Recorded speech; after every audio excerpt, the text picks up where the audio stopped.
យកការនេះជម្រាបផងដែរថានៅថ្ងៃទី24ខែ7នេះ Bloomberg ដែលមានអ្នកមើល view របស់គាត់ប្រហែល430លាននាក់នៅក្នុងប្រទេស100ប្រទេស Bloomberg នឹងមករៀបចំការផ្សព្វផ្សាយផ្ទាល់ផ្សាយបន្តផ្ទាល់ពីរាជធានីភ្នំពេញចេញពី CDC 3ម៉ោងកន្លះថ្ងៃ24មិនដែលមានការផ្សាយ live របស់ទូរទស្សន៍ធំអញ្ចឹងទេចេញពីរាជធានីភ្នំពេញផ្សាយយកកន្លែងពី CDC ជាកន្លែងផ្សាយរបស់ Bloomberg ទៅ400លានអ្នកផ្សាយក្នុងពិភពលោក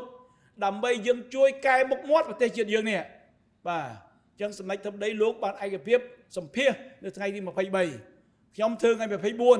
រដ្ឋមន្ត្រីមួយចំនួនក៏ចូលរួមថ្ងៃ24ដើម្បីបញ្យលពីសក្តានុពលនៃការវិនិយោគនៅកម្ពុជាពាណិជ្ជកម្មនៅកម្ពុជាយើងនេះល្អណាស់មិនងាយទេមិនងាយតាក់អូសទាញ Bloomberg មកចំណាយ3ម៉ោងកន្លះនៅកម្ពុជាទេ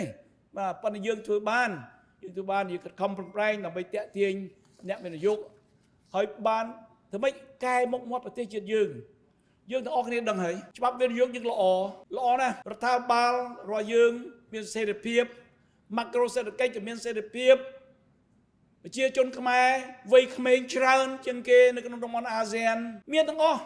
ប៉ុន្តែមុខមាត់យើងវាខូចដោយសារបញ្ហា scam online នេះអានេះយើងនិយាយចំវាមានបញ្ហាអញ្ចឹងក៏ប៉ុន្តែរដ្ឋាភិបាលក្រោមការដឹកនាំដ៏ឆ្លៀសវៃរបស់សម្ដេចធិបតីបានបដិញ្ញាចិត្ត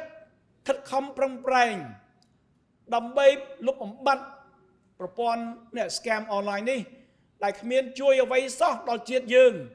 សេដ្ឋកិច្ចយើងគ្មានបានរីកចម្រើនដោយ scam ទេ